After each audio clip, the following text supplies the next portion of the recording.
The Second World War, a podcast by Stephen Bedard. Well, I'm really excited for this episode of the Second World War podcast to have Mike Croissant.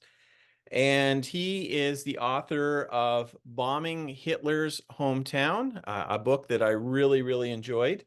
Although I have to admit, Mike, that it actually stressed me out in quite a few places, but we'll get to that. Could you tell us a little bit about yourself and how you came about writing this book?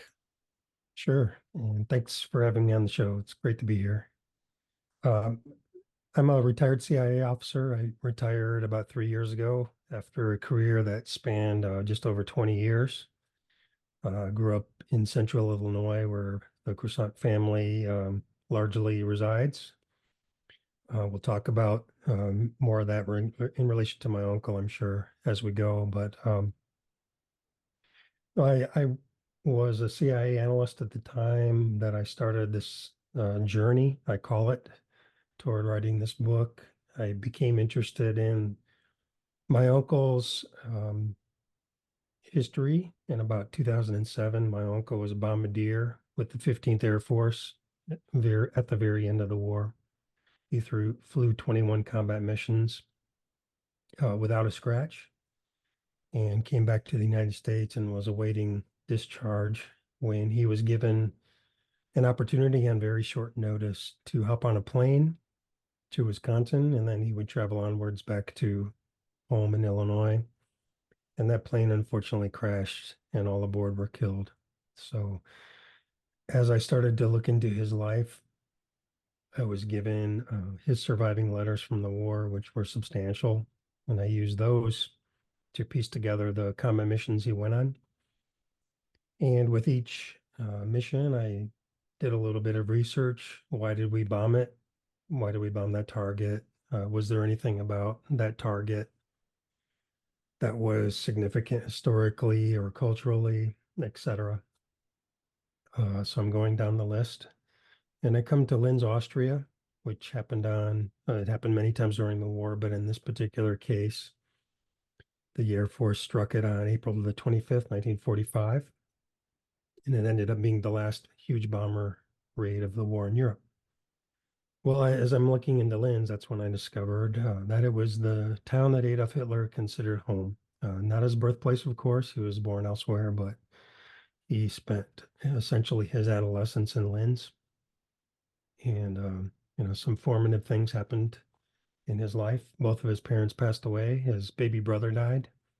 And he was exposed for the first time to German nationalist ideas in Linz. So some significant things went on for him. And he would, of course, leave Linz and go off to become a failed art student, and then later a veteran of the First World War. And he would return in March 1938 as Chancellor of Nazi Germany. And one of the first places he stopped was Linz. He gave a rousing speech there in the town center from a wrought iron balcony that's still there today. And the ovation and the crowd response was so great that they decided to annex Austria. So one could argue that history was changed there on the square at Linz in 1938. Well, Hitler would go on to try to remodel Linz. As an adolescent, he wanted to redesign parts of the city. He would sketch what he would do to the city if given the opportunity. He essentially wanted to make Linz a new Rome on the Danube River. It would be the cultural capital of a Europe under Nazi rule. And the artwork that his minions would soon begin stealing from the four corners of Europe would be placed in a museum there, aptly called the Führer Museum. And he would also be buried there along with his parents. None of this actually happened. The demands of total war soon intervened, and only a bridge and a couple of smaller buildings would be created. The fully remade Linz would never come to be. But in the process of raising the money that it would take to build all of these things, Hitler industrialized Linz. He built the Hermann Goering Works, which produced steel and other things, as well as later in the war, armaments. And he greatly expanded the rail system that would be needed to move all of these goods. So that made Linz a military target. And in July of 1944, the 15th Air Force in Italy began striking Linz. There would be 22 raids total, and the book is about the final raid, which happened, as I said, in April of 1945. In the process of this journey, I interviewed about 55 survivors of the mission, and through their interviews, through the access I was given through them and their family members to unpublished material such as memoirs or diaries, and then finally through archival research, I was able to piece together a nearly minute by minute account of the raid and the aftermath, because as we will see, 15 planes were shot down, 15 bombers. It was a horrific mission, especially for this late in the war. At this point in April 1945, the noose was closing around Austria and Germany. Vienna fell to the Soviets on April 12th, 13th of 45.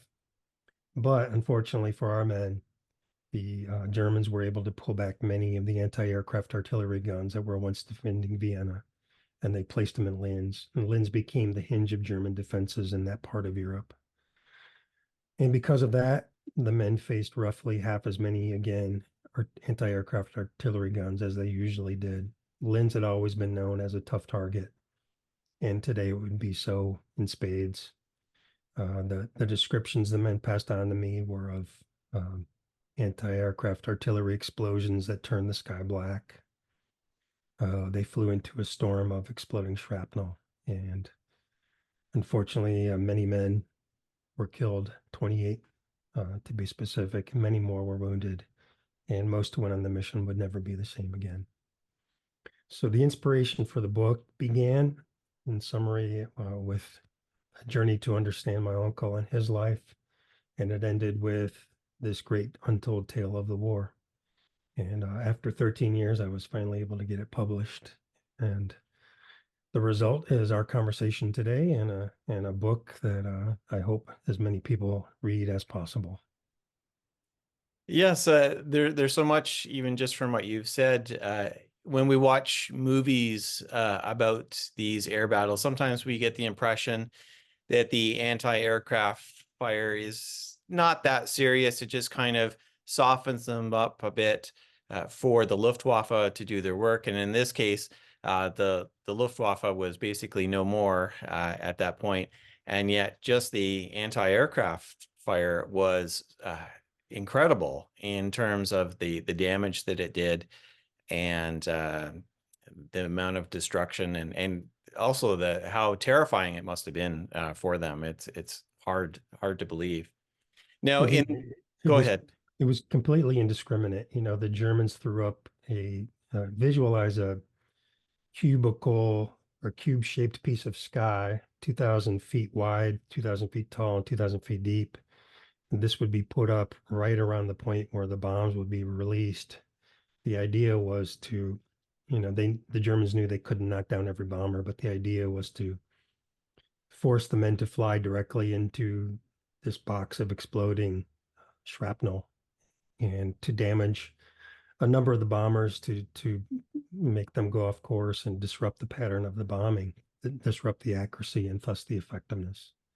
But the men, yes, the completely random nature of, who got hit and how badly really unnerved the men, it goes without saying.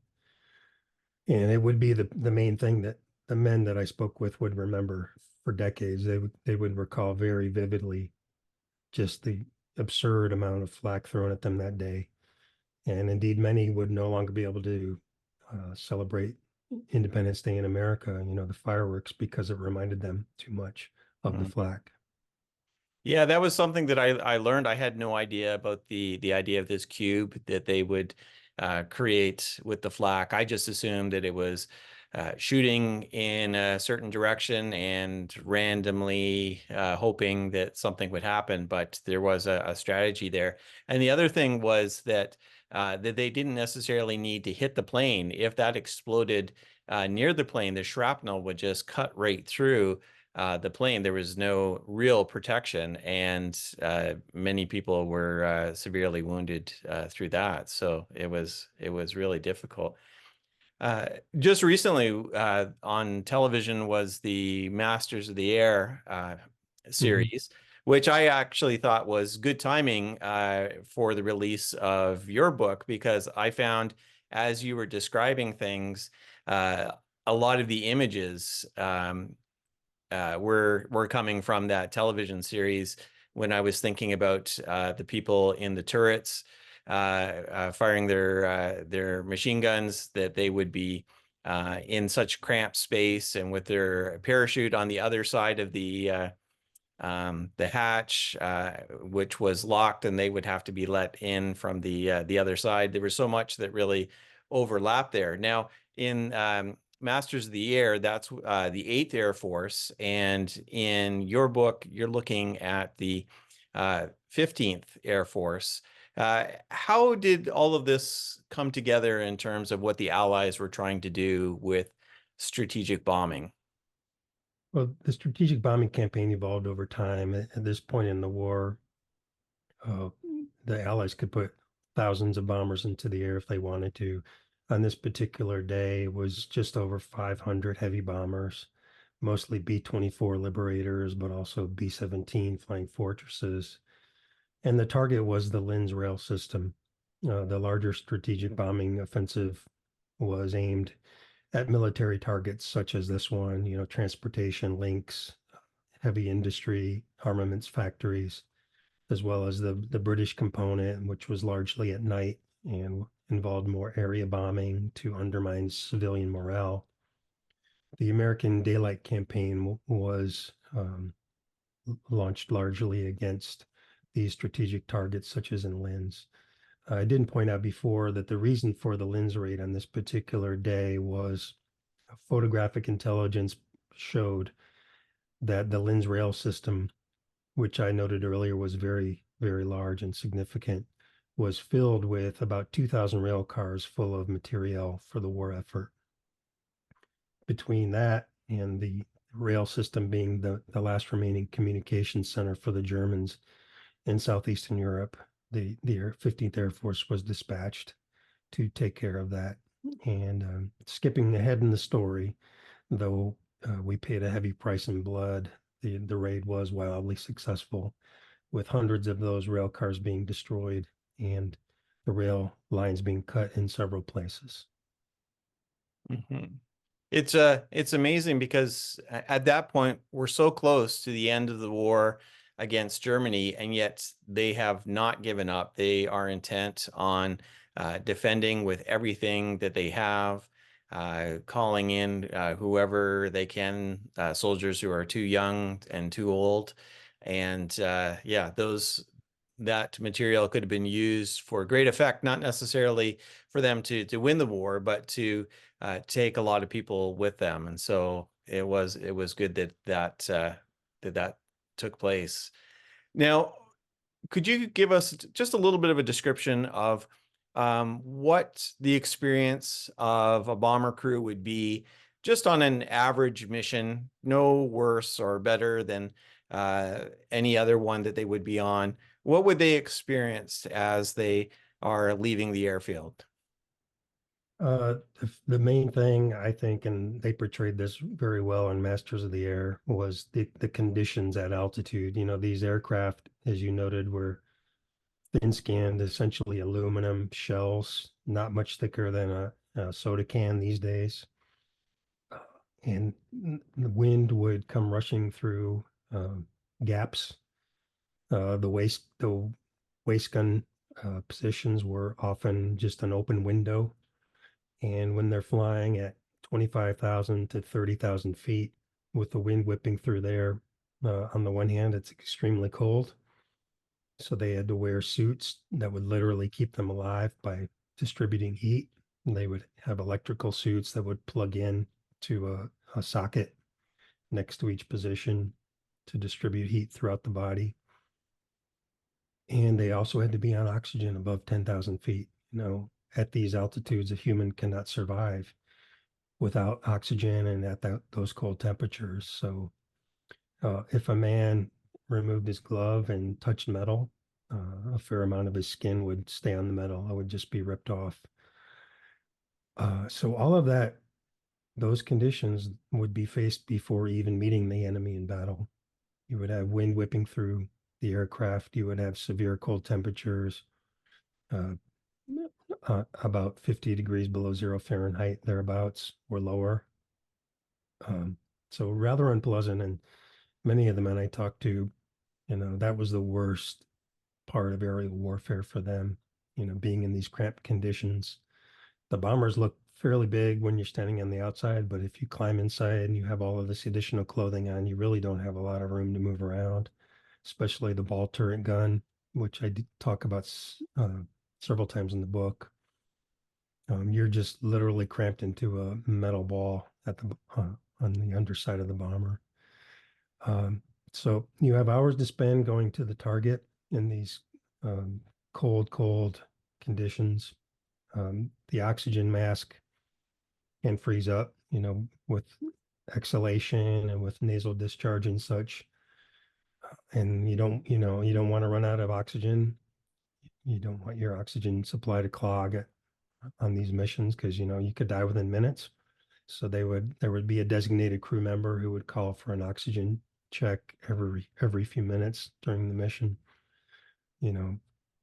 Your heated suit connection or your oxygen connection could be severed or interrupted at any point. So you had to be very vigilant.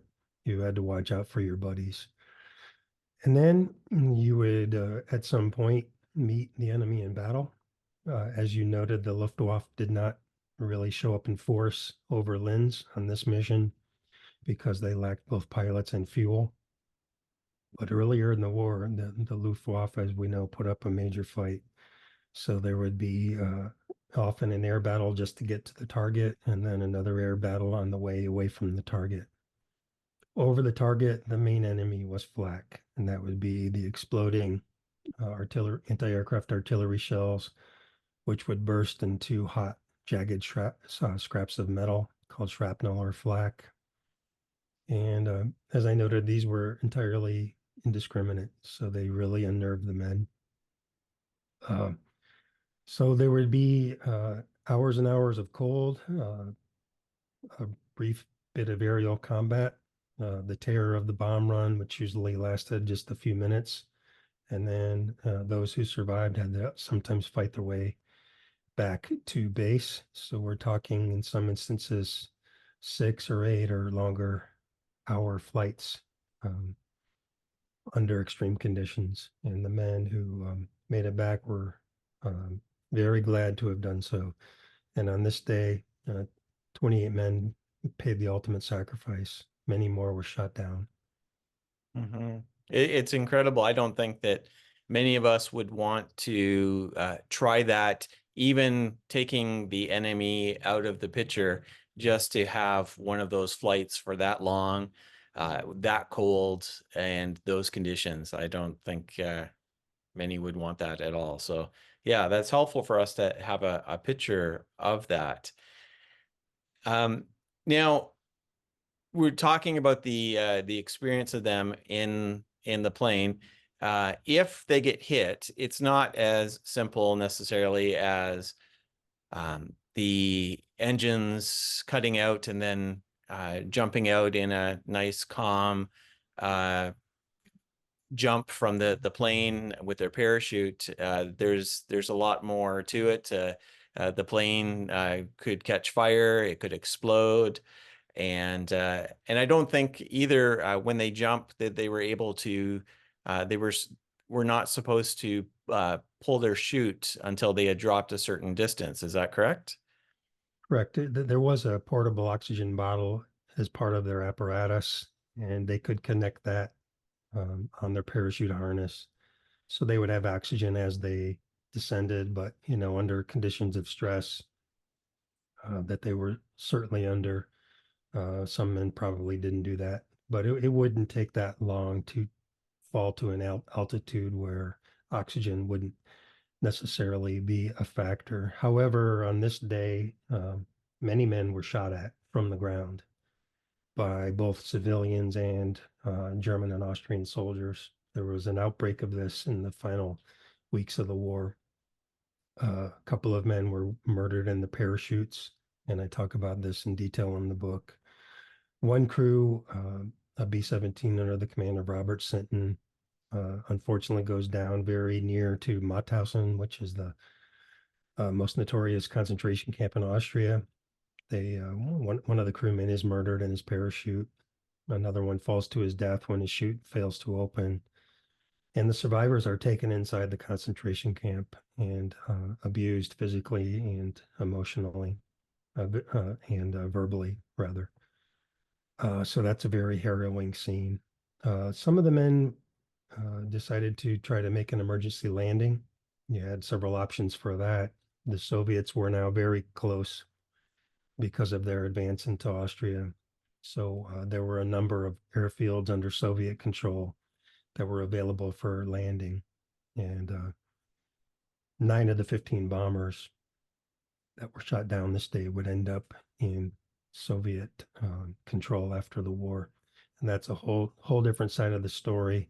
You had 6 bombers with men who ended up in German hands and 9 in Soviet hands.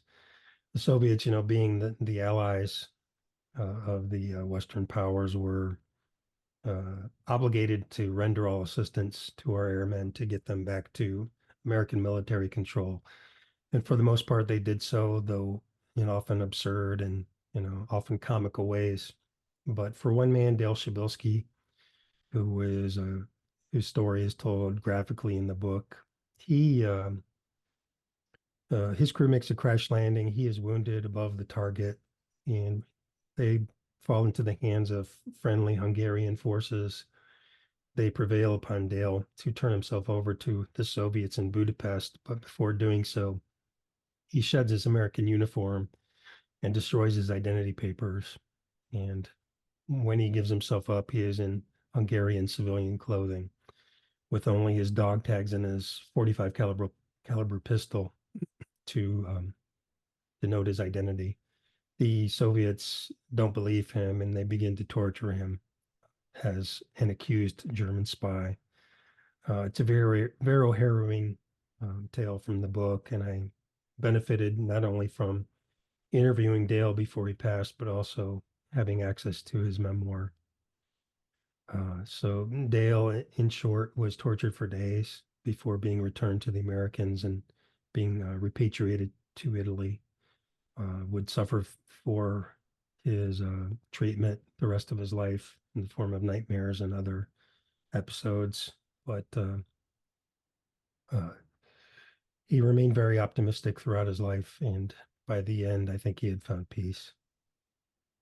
Yeah, that was a very moving aspect of the book, to try to imagine what that must have done to him psychologically, that here you are giving yourself over to your allies and following orders. They were told that if they could make it to Soviet-occupied territory to do that because of the arrangement that had been made, and that it should work okay with the normal amount of hiccups that you would expect.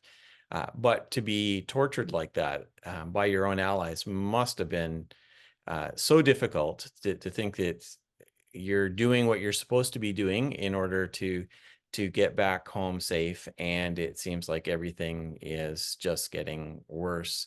And so that was a terrifying part to it. I know when I was reading the book and we were getting to the close to the end of the actual bombing raid, and I saw there's so much left in the book. There's so much more happening. I thought, what could there be? And we do get these stories of the people who either were able to land their planes, or those that jumped. And you've already talked about some of what happened in Austria, and we can imagine somewhat the anger of the Austrians, in that they're experiencing this bombing, and they're angry about that, and yet they weren't really supposed to be doing that. There are Geneva Convention ways of going about dealing with prisoners. Now, these were not necessarily German military. There was a civilian group that were organized in order to deal with these things. Am I correct with that? There was the Volkssturm, which was a under the control of the Nazi Party. They consisted of either men too young to serve or men too old to serve, and they make appearances throughout the latter part of the book, retrieving downed airmen. And one of the main villains in that part of the book also is Johann Stiebleichinger, who is the only person held accountable for war crimes in connection with this mission. He emerged from his shelter in the middle of the raid, saw a parachutist coming down, retrieved a submachine gun, and began shooting at him. It wasn't proven in court that he inflicted the mortal wound that killed the man, but he did spend 20 years of hard labor because of his actions. The case of the concentration camp, the deputy commandant himself was the man who committed the atrocities that day, but he fortunately killed himself before the war ended and could not be held accountable. Was there anything that really surprised you as you were doing your research? I was surprised by the sheer magnitude of the German resistance that day in terms of flak. The men, the earliest research I did way back starting in 2011, what really caught my eye was when I found an account on the internet of a man who survived it. The vividness of his memories and the descriptions of flak and what they faced that specific day really caught my attention. I think in particular of John Dominy, who was one of the main figures in the book. His nickname was Duck. If you've read the book, you will always remember Duck. He described it really well. He was in the ball turret of a B-24 toward the front of the formation that day, and he's scanning the sky for German fighters and doing his duty when the nose gunner calls out over the intercom, flak 12 o'clock level, meaning there's a barrage of flak straight ahead of the plane. So Duck rotates his turret to face front, and what he sees chills him to the bone. And he would write, "I knew that I was going to die. The flak was like a solid black wall." So he thinks he's going to be dead within a matter of minutes. So he begins the Lord's Prayer, and he doesn't have time to finish it. So he asks God, "Will you have me?" And the answer he gets back fills him with peace. And within a matter of minutes, he's shot down along with his crewmates, and they do end up in German control. They all make it, though 3 of them are wounded, and that crew, they call themselves the Roger the Lodger crew, are main figures in the book. But other than Duck, there were many stories of just how bad the barrage was, and it was the most vivid thing that the men remembered. I would talk to men who didn't remember specific missions generally, but almost to a man, they remembered this one because of just how deadly the flak was. Mm-hmm. And I think that readers of this book will remember it. Like I said, there were times that I was thinking about what it must have been like for them, and it chilled me. It really did. But I thoroughly enjoyed the book. Mike, where could people find you if they want to learn more about you and the things that you're writing? Where should we send them? My website is mikecroissant.com, and you could also reach me through bombinghitlershometown.com. Okay, I'll leave links for that in the show notes. And I really appreciate you taking the time to share a little bit of your book with us. And as I said, I really encourage people to check it out, and I'll leave a link for the book in the show notes as well. Thanks again, Mike. Thank you.